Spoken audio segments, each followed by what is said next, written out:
A few years ago, in the United States, a man put on a mask, took a bat, and he went in to rob a grocery store. But the man behind the counter in this store was a Muslim. So the shopkeeper, the Muslim, he pulled out a gun from behind the counter.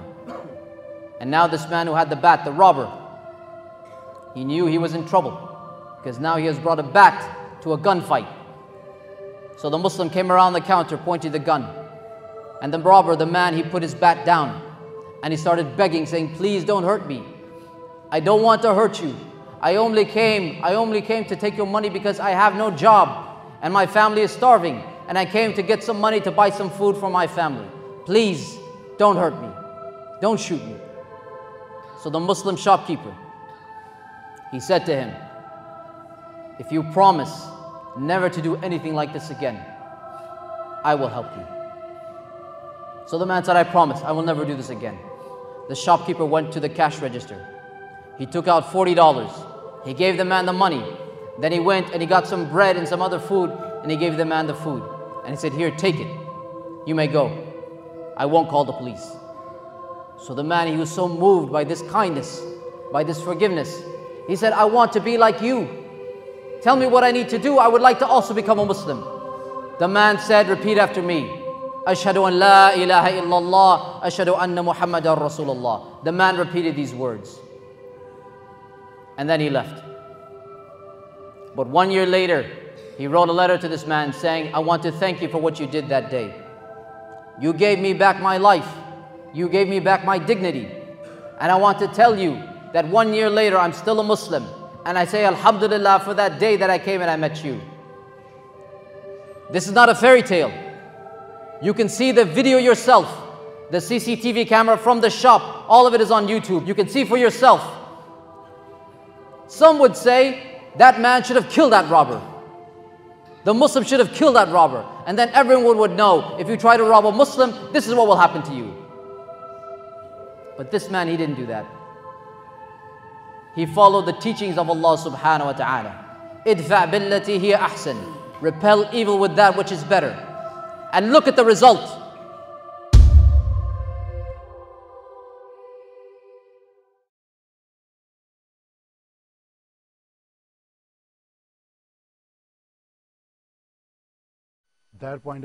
We first brought you Mohammed Sohail's story in June when he showed mercy to a would-be robber who came into his store demanding money.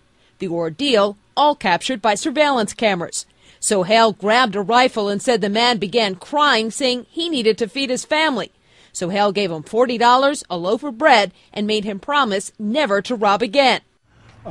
6 months later, the 47-year-old Sohail says that promise was returned in a way he never imagined. He recently received a letter with $50 inside and no return address. That's surprise for me. I said, "What is that?" And when I read the letter, that's the same person, the guy come try to rob my store. He read it for us. Now, I have a good job, make a good money, staying out of trouble, and taking care of my family. You give me $40 and a loaf of bread. Here is the $50. Thank you for sparing my life. Because of that, you changed my life. Did you cry when you got that letter? Absolutely, because all the time I'm thinking my mom. My mom say, help anybody if anybody need help. The letter is signed, "Your Muslim brother," and the writer states he's now a true Muslim. During the aborted robbery, the man told Sohail he wanted to be a Muslim just like him, and Sohail recited an Islamic prayer and told him he was converted. While the man's life may have changed, things are also different for this Pakistani immigrant. At his store in Shirley, New York, he displays letters he's received from across the country. Dear Mr. Sohail, what is this? Let me say that no person has ever moved my spirit the way you did. Wow. From an admirer, your biggest admirer, Lee. Do you know who Lee is? I have no idea. People sending me the letters. And some have sent checks. Sohail says he's received a couple $100 and now offers free bagels, rolls, and coffee for several hours during the day. And he vows to help others. Would you one day like to meet with this anonymous mystery man? Of course. I like to see him. I want to see him. If he hear me, if he listening me, this person, come to my store. While Sohail says all is forgiven in his eyes, the Suffolk County Police say this is still an open investigation as they've yet to find the mystery man. Mary Snow, CNN, New York.